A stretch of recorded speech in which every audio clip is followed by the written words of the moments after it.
অনেকের মতো আমিও বিশ্বাস করতাম যে একটা পড়াশোনা শেষ করে কিছু চাকরি পেলে বা জীবনটা বোধহয় ঠিক হয়ে গেল, সেট হয়ে গেল।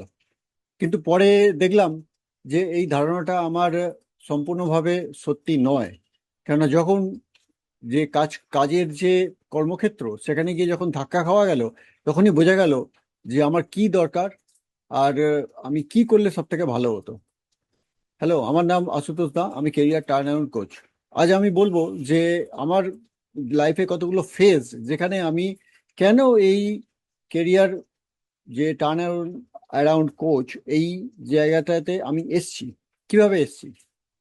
তা ফেজ নাম্বার ওয়ান হলো, যখন আমি ক্লাস 12 পাস করলাম, তখন আমার কাছে অন্য কোনো অপশন ছিল না। কি পড়বো, কি নিয়ে যাব, কোন দিকে যাব, কিছুই বুঝতে পারছিলাম না। তখন জেনারেল সবাই যেমন একটা গ্র্যাজুয়েট হওয়ার জন্য পড়াশোনা শুরু করে, সেরকম শুরু করেছিলাম সায়েন্স স্ট্রিম নিয়ে। কিছুদিন পরে দেখলাম যে ওটা আমার ভালো লাগছে না, কেননা বুঝতে পারছিলাম যে এখান থেকে ভবিষ্যতে চাকরি পাওয়া খুব শক্ত হয়ে যাবে বা কোনো কাজ করা শক্ত হয়ে যাবে।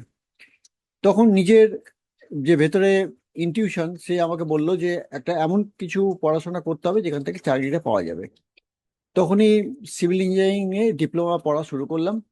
আর তার ফলে দেখা গেল যে আস্তে আস্তে এটা মনের মধ্যে এলো যে এই সাবজেক্টটা শিখলে কিছু হোক না হোক, অন্তত নিজে কিছু করে আহ, মানে কি নিজে কিছু করা যাবে। হয় কোনো ড্রাফটসম্যানশিপ অথবা কোনো কন্ট্রাক্টারি এ ধরনের কিছু।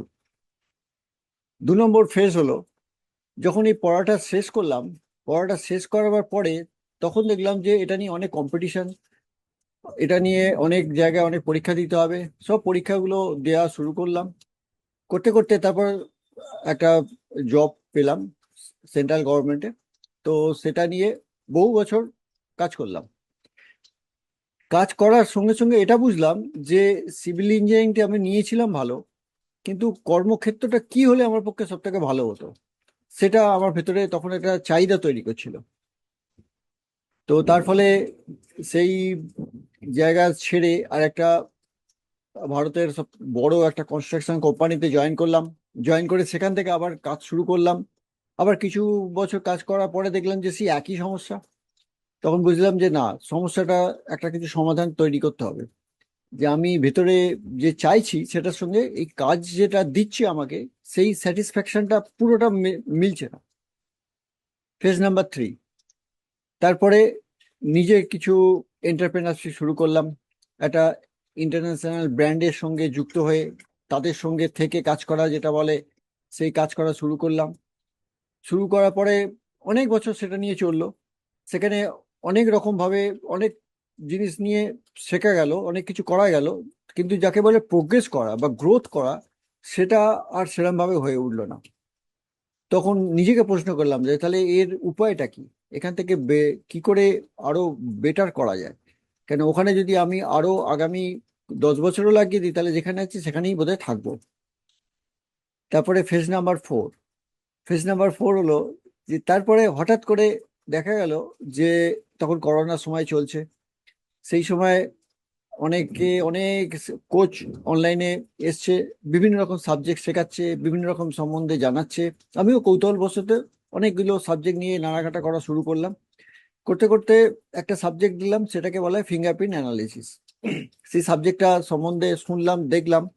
দেখার পর সেটা নিয়ে যখন আমার যে মেন্টর ছিল তার সঙ্গে যখন এগোলাম, তখন দেখলাম যে এটা অ্যানালিসিস করে নিজেকে যখন অ্যানালিসিস করলাম, তখন আমার ভেতরে যে পোটেনশিয়াল গুলো আছে সেটা ততদিন পরে আমি জানতে পারলাম যে কি পোটেনশিয়াল আছে, কি পোটেনশিয়াল অ্যাকচুয়ালি আমার ভেতরে কাজ করছে, যেটা নিয়ে আমার চলা উচিত। তো সেটা এত বছর পরে জানবার পরে তখন মনে হলো যে ঠিক আছে, তাহলে এটা নিয়েই, এই সাবজেক্টটা নিয়েই এগোনো যাক। আর তার সঙ্গে সঙ্গে আমার যে পোটেনশিয়াল যে জিনিসগুলো নিয়ে বলছে সেটা নিয়ে কিছু কাজ করা দেখা যাক। তারপর ফেজ নাম্বার 5, তখন সেই ফিঙ্গারপ্রিন্ট নিয়ে এটাকে একটা মানুষের কাছে প্রচার করা শুরু করলাম। বহু মানুষকে ফিঙ্গারপ্রিন্টটার অ্যানালিসিস করে তাদের যে রেজাল্ট সেটা দেখলাম। আর সেটা তাদের সঙ্গে মিলিয়ে দেখলাম যে মোটামুটি অ্যাকিউরেসি রেটে মোর দ্যান 80%। আর কেননা সেখানে কেরিয়ারের ডাইরেকশনটা বলে দেওয়া যায়।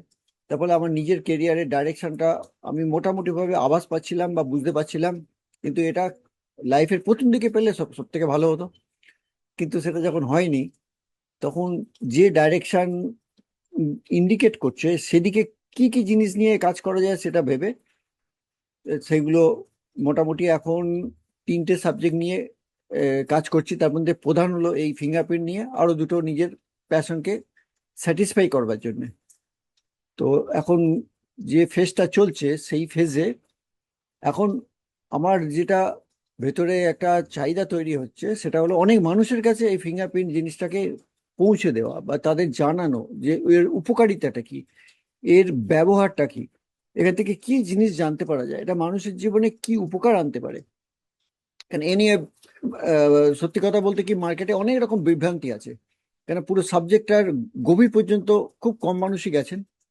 কিন্তু সাবজেক্টের গভীর পর্যন্ত গেলে দেখতে পাওয়া যায় যে এটা তো এক নম্বর সাইন্টিফিক বলে তো বটেই, না হলে এই বারবার একই রকম রেজাল্ট কেন দেবে। আর 2 নম্বর হলো যে এটা মানুষের যে বিভ্রান্তি আছে সেই বিভ্রান্তিকে দূর করা।